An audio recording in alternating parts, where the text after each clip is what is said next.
திருவள்ளூர் மத்திய மாவட்ட அமமுக செயலாளர் வேதாசலம் அக்கட்சியில் இருந்து விலகி தவேகாவில் இணைந்துள்ளதாக அறிவித்துள்ளார். திருவள்ளூர் மத்திய மாவட்ட அமமுக செயலாளரும் முன்னாள் எம்எல்ஏவுமான வேதாசலம் கொரட்டூரில் உள்ள தனது அலுவலகத்தில் நிர்வாகிகளுடன் ஆலோசனை மேற்கொண்டார். ஆலோசனையின் போது அனைவரும் கூண்டோடு அமமுகவில் இருந்து விலகி தவேகாவில் இணைவது என தீர்மானம் நிறைவேற்றப்பட்டது. பின்னர் செய்தியாளரிடம் பேசிய வேதாச்சலம், அமமுக கட்சியில் பணியாற்ற நிர்வாகிகள் யாரும் விரும்பவில்லை என்றும் தவேகா கட்சியில் இணைந்து பணியாற்ற விரும்புவதாகவும் தெரிவித்தார். அதனால் அமமுக கட்சியில் இருந்து தங்கள் அனைவரும் விடுவித்துக் கொண்டு தவேகாவில் இணைந்துள்ளதாக அறிவித்தார்.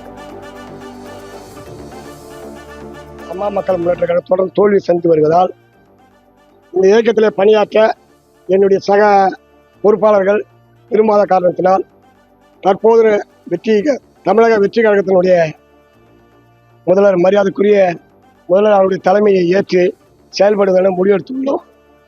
மேலும் முடிவெடுத்ததற்கு காரணம் எங்கள் மாவட்ட கழகத்தின் பகுதியில் உள்ள நிர்வாகிகளை அனைவரையும் ஒன்று சேர்த்து ஏகமனதாக தீர்மானத்தை நிறைவேற்றி தமிழக வெற்றி கழகத்தில் இணைந்துள்ளோம்.